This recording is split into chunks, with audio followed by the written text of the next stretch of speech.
Ça, c'est ce qu'on appelle du natto, du soja fermenté. Vous le savez peut-être pas, mais il y a quelques années, c'était vraiment la signature de ma chaîne. J'en ai fait d'abord goûter à des copains, puis à des youtubeurs, et même 2 fois. Pour tout vous dire, il y a Fred, Seb et même Sorina de chez JDG qui en ont goûté. Il y a aussi Nozman et même Mastu. Oui, je sais, ça fait bizarre. Mastu a goûté à du natto. Alors pourquoi je m'amusais à faire goûter ça à tout le monde? C'est parce que le natto, c'est réputé comme étant l'aliment japonais le plus dur à faire déguster à des étrangers. Pour tout vous dire, il y a des japonais qui n'arrivent même pas à en manger, et si jamais vous, en tant qu'étranger, vous parvenez à déguster ce mets, ils vous diront tous voilà, c'est classique, vous aurez toujours cette réaction. Alors il s'agit en vérité de graines de soja, oui, le même soja qu'on retrouve dans le kinako ou dans les edamame, mais qui a été fermenté. Alors forcément, au niveau du goût, il y a de la fermentation, et aussi un peu de café. Alors moi, bien sûr, je peux le consommer, hop là, sans problème, mais il semblerait qu'un youtubeur ait complètement échappé à son baptême. Y a pas d'espace aussi. Comment tu veux que je fasse une apparition comme Naruto si ma tête elle dépasse? Merci Kevin d'être venu. Et là j'arrive comme ça, l'effet de fumée il est où en fait? Mesdames et messieurs, aujourd'hui il s'agit d'une revanche. On mange, non? À chaque fois qu'on mange sur la chaîne de Louis, je dis toujours oui parce que je sais que c'est excellent. Alors, aujourd'hui, il s'agit des 10 pires plats japonais qui n'aient jamais été créés. On a des plats qui datent du 7e siècle. Et du coup, toi, tu vas commencer avec celui-là, là. Le natto, t'en avais jamais mangé sur ma chaîne, mec. On dirait un médicament. Ouais, il y a beaucoup de fils. Ok. Le moins de réactions possible. Attends, faut faire des vues avec ça là? Oh la dinguerie, c'était trop bon! Oh mon dieu! C'est ça que tu veux? Non, les gens, généralement, ils en peuvent pas, ils peuvent même pas manger, ils détestent. Vous savez pourquoi? J'ai invité Kevin parce que, en fait, j'avais besoin de quelqu'un de solide. Kevin, c'est quelqu'un qui a mangé des couilles avec moi. T'as tellement kiffé les couilles que tes lèvres, elles sont restées paralysées de bonheur. On est parti parce que le natto, c'est vraiment la partie la plus simple. Il en reste encore 9. Es-tu prêt, Kevin? Qui a eu un problème à manger ça? Tout le monde. Écoutez, mesdames et messieurs, c'est parti pour les 10 pires plats japonais.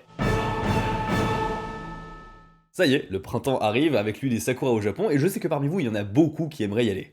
Et enfin, je peux vous présenter ce nouveau produit, je suis tellement fier, le sac Sakura, et qui a été totalement revisité. Regardez, déjà on est reparti sur une base carrée, les lanières, elles ont été renforcées au max, tu peux tirer, tu peux y aller. Le volume, le sac est beaucoup plus gros, je sais pas si ça se remarque là, mais le sac est énorme par rapport à ce qu'on faisait avant. On est sur une double poche, il y a bien sûr une poche d'intérieur pour pouvoir mettre un PC, là vraiment, tous vos ordi passent, hein. Là vraiment, tous vos ordi passent, il est énorme le sac. On l'a changé tellement de fois vraiment, donc je suis vraiment très content de vous le présenter. Et parmi tous les sacs, il y en a un qui est différent. Un shiny, bien sûr, regardez-le, oh, il est trop beau, oh, je suis tellement content. Vous l'aurez compris, c'est le sac shiny, et tout comme ce que j'avais fait avec les t-shirts shiny, cette fois-ci aussi, celui qui par hasard obtiendra le sac shiny avec les sakura dorés, gagnera un voyage au Japon pour 2 personnes avec un hôtel pendant 9 nuits à Tokyo. Et là, je sais où vous dites, ouais c'est bon, il a fait 10 millions de sacs, il y a aucune chance de gagner. 1000 sacs, pas un de plus. Il y a 1000 sacs au total. Vraiment, je veux que vous ayez un peu le frisson du jeu lorsque vous déballez le colis pour savoir si oui ou non vous avez gagné. Après, ne soyez pas déçus, hein. Franchement, celui-là, il est quand même magnifique. Ça, c'est carrément le mien que j'utilise maintenant depuis plusieurs mois. Le concours est déjà ouvert, c'est avec le lien dans la description. Le second produit s'appelle un kalinto et c'est un dagashi, c'est une sucrerie japonaise bon marché. Dans la même catégorie on retrouve les umaibo ou encore tous les bonbons japonais où il y avait des jouets à l'intérieur. Mais le kalinto, eh bien on sait pas vraiment d'où il vient parce qu'il y a 2 théories. La première théorie, c'est que cette sucrerie a été importée depuis la Chine au 8e siècle. Quelques siècles plus tard, durant l'ère Edo, le kalinto faisait un tabac sous le nom de hanarinto. Les gens en raffolaient, particulièrement dans le quartier de Asakusa à Tokyo. Mais l'autre théorie avance le fait que le kalinto ne vient pas du tout de Chine, mais de beaucoup plus loin, enfin plus proche de chez nous. Le kalinto viendrait de la sucrerie Nanban qui elle-même s'inspire d'un bonbon espagnol appelé pestinho. Et c'est vrai que le pestinho ressemble étrangement au kalinto et en plus utilise les mêmes ingrédients. Quels sont ces ingrédients? Eau, sucre, levure, sel, cassonade et bien sûr du miel. Le truc c'est littéralement du sucre au sucre, on est sur du 477 kcal pour 100 grammes. Pour vous donner une idée, une entrecôte de bœuf qui fait le même poids, ça fait 2 fois moins de calories. Mais attendez, là je sais ce que vous dites, comment quelque chose qui a les mêmes ingrédients qu'un gâteau peut finir dans cette vidéo? Eh bien si je vous ai montré aucun visuel de kalinto depuis le début, c'est qu'il y a une raison. On dit qu'il faut pas juger un livre à son apparence, mais on déguste aussi un peu avec les yeux. Et je vous propose de découvrir justement le visuel.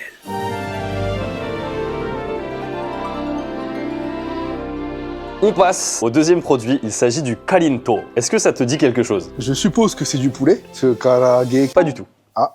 Il y a 0 poulet là-dedans. On dirait vraiment de la merde. Non mais moi je vais dire les mots parce que je sais que t'as peur de la monétisation et tout. En chinois, il y a une phrase.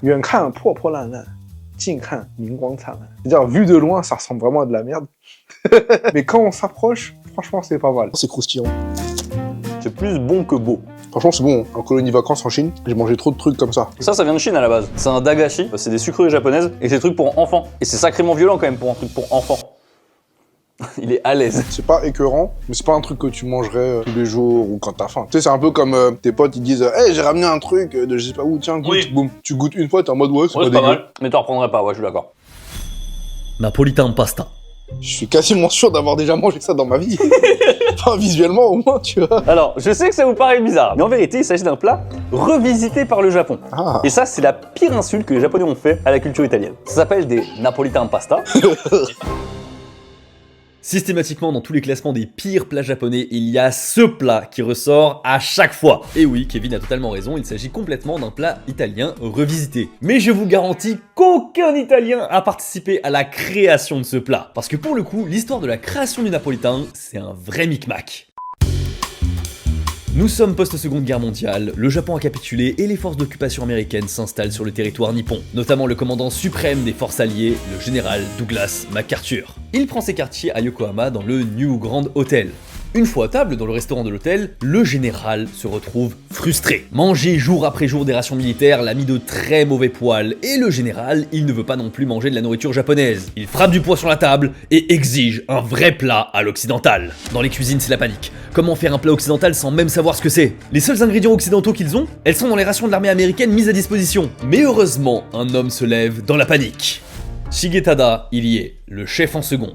Il a été formé il y a plusieurs années aux recettes françaises et italiennes et décide de bricoler un plat à partir de ces fameuses rations. Tout simplement des pâtes à la sauce tomate. Jusque-là, rien d'anormal. Il fait bouillir les pâtes, gère le temps de cuisson, il goûte, elles sont parfaites. Il ajuste la sauce, mais... Oh, c'est vrai, nous sommes en période d'après-guerre. Tout est ravagé, bien sûr qu'il n'y a pas de tomates. Shigetada est dans une impasse, et dans un coup de poker absolument fabuleux, il décide de remplacer la sauce tomate par le ketchup fourni dans les rations. Le plat est servi au général, c'est le suspense. Le général goûte. Et il plussoie. C'est fantastique.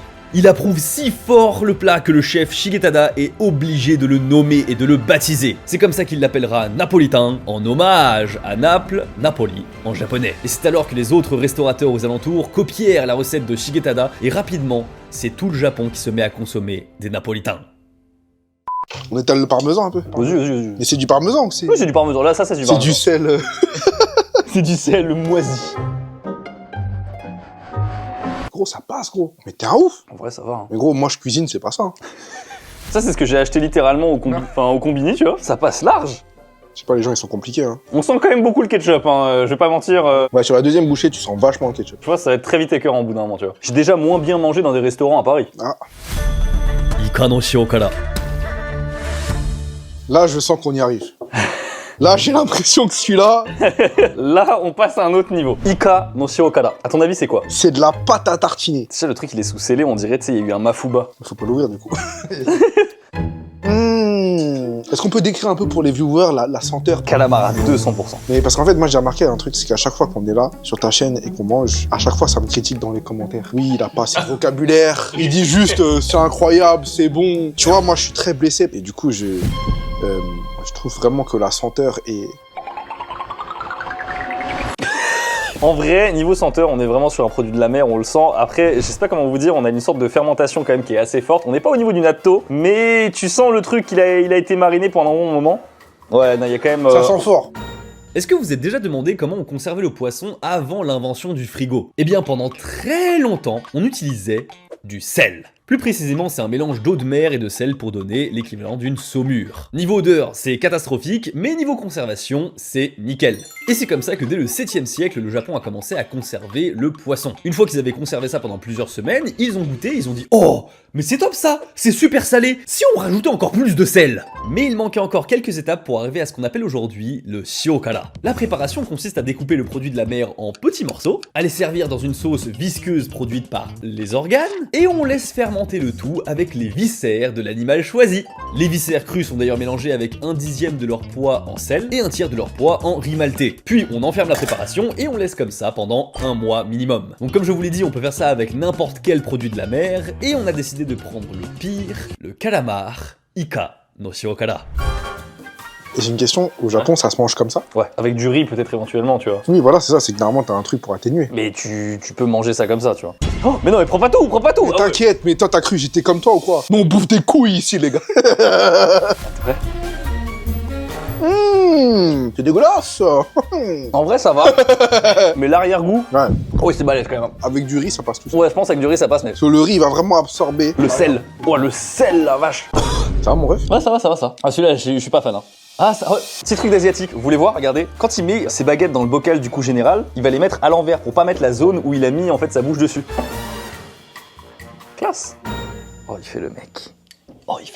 En vrai, je te jure que quand tu t'y fais, En vrai de vrai, je vous le dis, il était très costaud celui-ci. Franchement, l'arrière-goût, c'est tellement salé, mais c'est le salé pas agréable. On sent vraiment bien que tous les organes de l'animal ont été mixés dans la sauce. Vraiment, on le sent, il n'y a aucune perte. Et c'est vraiment cette sensation que le plat, ils l'ont découvert, tu sens, par accident. C'est pas possible de le trouver comme ça volontairement. Shirako. On passe, Kevin, à la suite avec un vieil des ami. fruits de mer, ça encore, non? Alors ça vient de la mer, effectivement. J'ai déjà goûté ça, je pense que je connais. On va voir si tu vas te souvenir de ce que c'est. Des couilles de cabillaud. C'est ça ou pas? C'est ça? C'est des couilles, mais pas de cabillaud. Il y a pagre et turbo. Oui, mais ça se mange tranquille. Attends, mais j'avais besoin de Kevin pour cette vidéo. Hein. Le shirako, en français on parle de l'étance, ce n'est clairement pas un produit qu'on consomme quotidiennement. Mais au Japon, c'est un grand classique quand on parle d'aliments qui ne sont pas conventionnels. Parce que c'est littéralement du sperme de poisson. Oui, ah, y a rien à dire de plus, hein, je veux dire, c'est ce que c'est. Et si vous vous souvenez bien, ce n'est pas la première fois que j'en mange, et en plus, ce n'est même pas la première fois que j'en mange avec Kevin. Il l'a gobé comme ça, c'est que les siennes elles doivent être énormes. C'est des couilles. Oui. Et là tout le blanc à l'intérieur c'est du sperme. Effectivement, on a mangé des couilles de fugu ensemble. Et à l'époque, il y avait le stress de la tétrodotoxine, mais aujourd'hui, on aura juste des couilles de pagre et de turbo. Et pour l'anecdote, ce sont les poissonniers français que j'ai amenés au Japon qui m'ont fourni ça. Merci à eux vraiment parce que c'est vraiment impossible de trouver ça en France, on ne le consomme pas. Alors qu'au Japon, ce n'est pas un mets commun non plus, mais c'est un mets de luxe. Et c'est vraiment un produit vraiment prisé quoi. Les Japonais, ils aiment beaucoup la laitance de fugu, de morue, de dorade, et j'ai même découvert que la laitance de saumon s'est utilisée dans un processus chimique pour récupérer des terres rares. Les terres rares qui servent à faire des batteries, comme quoi vraiment tout peut être utile. C'est bon. Fini alors? Parce que c'est bon.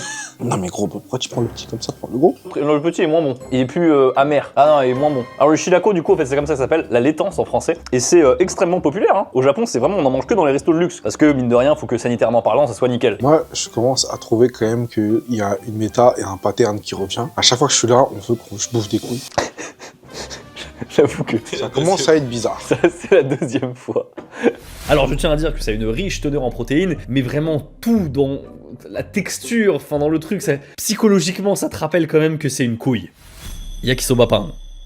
Le prochain aliment est extrêmement populaire au Japon et en plus, son origine est une légende. L'enseigne Nozawaya à Tokyo vendait dans les années 50 deux produits phares. Des yakisoba, littéralement soba grillé, et du koppeppan, du pain insipide. Je veux dire du pain comme les pains qu'on utilise pour les hot dogs. Ils sont donc tout mous et avec très peu de goût. Et le patron dit alors un jour « Ah, maintenant dakara hasande » et boum, le yakisoba pan fut créé. Sauf qu'il a quand même fallu faire encore quelques ajustements parce que les yakisoba, même si c'est grillé, eh bien ça reste quand même pas mal humide. Et donc ça pourrait désagréger le pain, c'est pour ça qu'il décide de mettre une couche de beurre ou de margarine sur le pain pour le protéger. Ça a l'air horrible. Mais alors pourquoi c'est devenu aussi populaire? Alors clairement, je vous le dis, c'est pas grâce à son goût, c'est vraiment grâce à son prix. Effectivement, il n'y a aucun ingrédient cher, donc ça coûte littéralement 100 yens. 62 centimes en ce moment avec le taux de change, alors vous imaginez bien que chez les étudiants, c'était un encas extrêmement populaire. Ce qui fait que pour les boulangeries japonaises, c'est devenu un incontournable. Et surtout, c'est devenu le plat signature des cafétérias dans les lycées japonais. C'est pour ça qu'il est apparu dans des dramas, dans des animés et même dans mon manga. Et pourquoi je vous parle aujourd'hui dans cette vidéo du yakisoba pan? Parce que c'est littéralement deux accompagnements, ça ne va pas ensemble! Alors oui, ici on a mangé une variante du yakisoba pan avec un pain burger, mais en fait c'est même pas une infamie parce qu'il y a plusieurs variantes de yakisoba pan. Typiquement il y a des alternatives où à l'intérieur, au lieu d'avoir du yakisoba, eh bien tu as des napolitains. La fusion interdite. Nous sommes, mesdames et messieurs, devant ce qu'on appelle un yakisoba pain. En fait, là, on a pris du pain en burger, mais normalement, c'est d'un pain mou japonais. Et moi, personnellement, il y a un truc que je supporte pas, c'est du vraiment féculent fois féculent, tu vois. Sauf que, sachez, il y a un truc, j'ai vu une fois Kevin faire quelque chose chez moi, c'était horrible. On a mangé un curry, ma mère, elle prépare un curry, vraiment super bon curry et tout, nickel. Et vraiment, c'est légendaire le curry de ma mère. Kevin a encore faim, tu vois, il avait encore un petit peu faim. Le truc, c'est qu'il y avait plus de curry. T'avais du pain et il te restait du riz. Et je t'ai vu mettre le riz dans le pain. Il a pas mis de curry, il y avait plus de curry. Il a refermé le pain. Le riz, c'est bon. Le pain, c'est bon. Ensemble, ça passe. Pourquoi est-ce qu'on nous juge? Et tu l'as mangé comme ça. Là, je me suis dit, waouh, là, c'est grave. Bref, tout ça pour dire, allez, yakisoba pain. Comment ça, c'est bon, ça? C'est sûr que c'est bon. La sauce, là, c'est du teriyaki. Bon, c'est la sauce yakisoba classique, hein. C'est toujours un peu teriyaki comme ça. Oh la vache, même le titan colossal, il a pas lâché un croc comme ça. C'est mid. C'est mid. Oh, 3 jours, t'as pas mangé, t'es dans la rue. ah, bah, bien sûr. Tu crawles comme ça. Et tu tombes sur ça, frérot, t'es heureux. Ah bah, même sur la couille, t'es heureux, hein. Ces deux accompagnements, ça va pas ensemble. Qui a décidé de faire ça? Ça a été créé en 1950 au Japon. Oui, les burgers étaient déjà arrivés. Ils venaient d'arriver, c'est les Américains. Gros, je te jure, ça passe. C'est pas dégueu, ça passe. Gros, t'exagères. Tu vis que pour les caméras. Non, juste non. C'est catastrophique. C'est pas ouf, mais ça se mange. Pour l'isashi. Bon, avec le fugu, vous aurez compris, mais les Japonais ont une aversion particulière envers la nourriture dangereuse et risquée. Vraiment, je suis quelqu'un qui adore les sashimi. J'ai goûté plein de variétés de poissons crus différents. J'ai même goûté de la viande crue de cheval. Et je vous laisse avec un Louis avec les cheveux clairs vous expliquer ça. Effectivement, les samouraïs mangeaient de la viande de cheval. Pourquoi? Parce qu'en fait, on servait de la viande de cheval, en fait, la partie la plus, on va dire, solide du cheval, on la servait aux blessés en fait, dans les batailles. Donc, du coup, pour qu'ils gagnent de l'énergie, tu vois. Et du coup, depuis, c'est devenu un peu, pas une tradition, mais c'est devenu un peu une coutume que les samouraïs mangent de la viande de cheval. Bref, la viande de cheval, d'accord. Mais ça... Alors, à ton avis, Kevin, qu'est-ce que c'est? Je pense que ça, c'est de la peau de poulet. Ouais. Ça, c'est du fugu. C'est en vérité du poulet cru. C'est un plat qui se mange au Japon, qui s'appelle du sashimi de poulet. En 2017, BFM TV a fait un article dessus en disant qu'il y avait de plus en plus la mode du chicken sashimi. Même en France, c'est arrivé, tu vois. Et pour être très honnête, on va pas le manger. La peau, on va le manger, mais pas le sashimi. Quoi? Maladie? Oui, complètement. Bactéries, tout, ce n'est pas fait pour. Et c'est pour ça que je voulais le mettre dans cette vidéo, parce que c'est une pratique qui est assez, enfin pas courante, je vais pas dire non plus au Japon, mais qui est faite au Japon. Mais ne le faites pas. Ne le faites pas. Mais mec, tu sais pas tout ce qu'il y a de merde dans la viande blanche. Manger du tartare, mais on dirait que je l'ai puni. Il est puni. Mais on peut manger de la peau de poulet. En vrai de vrai, c'est dangereux, j'ai vu des trucs. Il y a plus de gens qui meurent de ça que du fugu. Ah. Donc vraiment, je voulais juste le présenter comme ça, et c'est comme ça qu'il est présenté généralement. Il y a la peau par-dessus qui est grillée, et tout le reste c'est cru quoi. La peau de poulet par contre, c'est excellent. Est-ce que vous avez des brochettes de peau de poulet en Chine? Je suis quasiment sûr que oui. Mais je suis vraiment très très tenté par ça. Vraiment n'y va pas, s'il te plaît Kevin. Et le youtubeur Kevin Tran a été retrouvé décédé. C'est tout de même une spécialité culinaire de la préfecture de Miyazaki et de Kagoshima. Et chaque année, il y a environ 500 intoxications alimentaires avec le tolizashi au Japon. Oui, bravo. Quand je vois le nombre de personnes qui en consomment, c'est-à-dire très très peu, je me demande si le ratio de malades par rapport au nombre de consommateurs n'est pas juste absurde. Et malgré tout ça, le gouvernement japonais ne s'est toujours pas décidé à réglementer le sashimi de poulet, ou à réglementer sa production, ou sa consommation peut-être. Non, rien. Ils font des avertissements en mode attention, mais rien de plus. Bon, heureusement dans les préfectures où le tolizashi est une spécialité, les préfectures ont mis en place des mesures sanitaires extrêmement strictes. Lavage, couteau bien précis, désinfection et une règle absolue. On n'endommage pas les organes internes. Oui, parce que le vrai problème, en fait, ça vient de ces bactéries qui sont très présentes dans les organes internes du poulet. Mais forcément, qu'est-ce que les Japonais ils aiment manger? Eux, le foie cru. Ils cherchent les problèmes. C'est là où il y a la plus forte probabilité pour que la viande soit contaminée par la salmonelle. Goya champuru. Si je vous dis margose en français, vous voyez très bien de quoi je parle, non? Et bien pourtant, c'est le nom français pour le goya japonais. On l'appelle aussi melon amer ou encore concombre amer. Et attendez, juste 2 secondes, non, un truc. On se rend bien compte qu'il y a un problème où on n'est pas trop sûr, parce que un melon et un concombre, c'est quand même radicalement différent. Par contre, dans les deux cas, on sait que le goya japonais, c'est amer. Comme d'habitude, c'est un produit aujourd'hui japonais qui est venu depuis la Chine. Et son vrai nom, en vérité, ce n'est pas Goya ou encore Goya, c'est Tsurureishi. Oui, ça fait partie des légumes qui aiment avoir énormément d'appellations. C'est une spécialité d'Okinawa, l'île où il y a le plus de centenaires au monde. Et on tient un joli lien de cause à effet parce que le Goya, c'est réputé pour avoir 5 fois plus de vitamine C qu'un concombre et même 2 fois plus qu'un citron. Mais comme je vous l'ai dit, tout ce que je sens, moi, c'est ça. Ça a l'air délicieux. Ça a l'air très très bon. Si tu veux, ça a une texture super agréable. Tu te dis putain, ça va être bon, ça va être Mais excellent. l'arrière-goût est fou. L'arrière-goût est dégueulasse. Oh, pour moi, c'est le. Vous voyez, c'est le Schweppes. Ça... Vraiment, t'abuses. Non, mec, c'est le. C'est amer de ouf. Gros, c'est amer, mais le riz vient casser. Ouais, mais mange pas trop de riz, mange juste le truc. Les gars. Tout passe avec lui, c'est horrible. Tu veux des réactions de Kevin, faut lui faire manger de la merde ou des couilles, c'est même pas, ça marche même pas. Oh, moi je peux pas. Alors bien sûr vous l'aurez compris, c'est un avis tout à fait personnel, mais je n'aime pas ça. Non, à chaque fois je suis déçu parce que la texture en elle-même est superbe, mais le goût amer, je m'y ferai jamais. Et c'est là où j'ai découvert un truc, c'est qu'en vérité le Goya, on le mange pas mûr. Le truc il mûrit en fait, parce que vert c'est quand il est pas mûr, et quand il est mûr il devient jaune. Et même il éclot au bout d'un moment, c'est un fruit qui éclate. Quand il est mûr, il jaunit, il se ramollit, il se fend, et surtout les graines, faut que j'en parle des graines, elles deviennent sucrées. J'ai envie de dire patientons. Pourquoi on mange tous des trucs qui sont super amers là non, mais c'est sucré à la base le Goya. Tout le règne animal le mange sucré et nous on est les seuls cons. Si on le mangeait amer, c'est comme si on mangeait une banane, tu sais, elle est à peine même pas verte, elle est bleue genre. Inago no Tsukudani. Le Inago no Tsukudani, alors celui-ci, je vais être honnête, je ne sais absolument pas ce que c'est. Tout ce que je sais, c'est pas rassurant, c'est que le Inago, ce sont des espèces de sauterelles. Ça a l'air dégueulasse. C'est des sauterelles. Je pense que c'est sucré mec, hein, franchement. C'est pimenté ça le bâtard. C'est super bon. Non, c'est bon de fou. C'est bon de ouf. Oh le bide. C'est bon, c'est incroyable. Il faut faire des barres protéinées de ça. Ah ouais, de ouf. Mais gros, c'est un truc de fou. On dit souvent, tu sais, ouais, on va être obligé de bouffer des insectes, machin et tout. Oh, ouais. Mais c'est totalement dingue, gros. Ah, c'est vraiment bon, hein. Je suis choqué de fou. Je vous jure, c'est vraiment bon, vous rêvez pas, c'est pas de la comédie, je trouve ça vraiment bon, c'est sucré. Faut juste oublier que t'es en train de broyer ses yeux quand tu mets la sauterelle dans la bouche. Et pour tout vous dire, je préfère largement manger ça que le karinto au début de cette vidéo. Et en fait, c'est normal parce que le tsukudani, c'est une méthode de conservation sucrée. On plonge un aliment généralement petit et fin dans un mélange de sauce soja et de sucre, et on fait souvent ça au Japon avec de l'algue kombu ou encore avec des tout petits poissons. Et d'ailleurs, le truc avec les tout petits poissons, c'est quelque chose que je recommande fortement, c'est quelque chose que je mangeais quand j'étais tout petit, c'est trop bon. Et encore une fois, le tsukudani, c'est une méthode de conservation qui a été inventée durant l'ère Edo à Edo. Oui, la ville de Edo, en fait, c'est la ville actuelle de Tokyo. Et je trouve ça vraiment très stylé parce que ça veut dire qu'à l'époque Edo, lorsqu'on voulait conserver un aliment, il y avait deux voies, soit la salée, soit la sucrée. Soit tu faisais le shiokara, donc là tu partais sur quelque chose de très salé, soit tu faisais le tsukudani, et donc du coup ça devenait sucré. Mais alors comment on en est arrivé à mettre des sauterelles dans le tsukudani? Eh bien en fait c'était pour les gens qui étaient en montagne, ils n'avaient pas accès aux produits de la mer, donc fatalement il fallait faire avec ce qu'ils avaient. C'est donc pour ça dans les préfectures de Gunma ou de Nagano, qui sont particulièrement montagneuses, on peut trouver les origines de ce produit. Et il y a une autre spécialité dans ces régions, et cette fois-ci, rien ne pourra la sauver. Hachinoko. On arrive au plat ultime. Je ne sais même pas comment tu peux avoir l'idée de vouloir manger ça. À ton avis, c'est quoi? Ça ressemble à du riz noir et avec du riz... Je t'aide un peu. Je te montre le logo. C'est du sperme. Non. C'est des embryons. Oui, ce sont des larves d'abeilles. Je pense pas qu'ils soient aussi plaisants que le truc de tout à l'heure là. C'est assez classique, hein. Je tiens à dire que j'ai pas cherché très loin.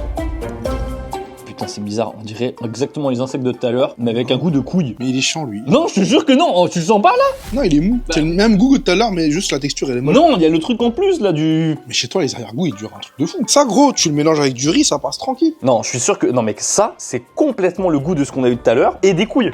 Mais j'ai dit que c'était du sperme au début. Franchement, t'as pas tort, hein. Bon les gars, on m'a appelé ce matin, il me dit Kevin, ça va être dégueulasse, je vais te dégoûter, tu voudras plus jamais tourner avec moi. J'ai bien mangé. Je vous jure, c'est la fusion parfaite entre le shirako et le inago no tsukudani. Les insectes, le côté un peu sucré, mais aussi avec le côté spermatozoïde. Ouais. Et encore une fois, comme pour le shirako, vous vous en doutez, dès que c'est un peu spécial comme ça au Japon, c'est un produit de luxe. En vrai de vrai, je suis assez surpris sur les deux derniers, je m'attendais vraiment à des trucs vraiment dégueulasses. Mais c'était surtout pour montrer qu'au Japon, on peut manger des trucs comme ça, tu vois. Derrière les ramen, les sushis, machin et tout, il y a des trucs comme ça, tu vois. Et ça, c'est pas un truc dur à obtenir, hein. Ça, c'est littéralement vendu sur Amazon, hein. C'était quoi du coup le pire pour toi là? Je pense que le truc salé là, Le salé, ouais, il était balèze. Et celui que tu préfères? franchement, les sauterelles, elles sont pas mal, les sauterelles hein.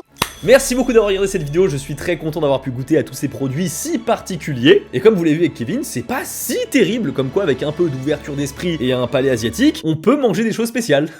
Bref, n'hésitez pas à lâcher un pouce bleu et allez aussi regarder la vidéo sur la chaîne de Kevin qui devrait sortir d'ici peu de temps sur la tier list des plats japonais. Moi je vous dis à la prochaine, tchuss.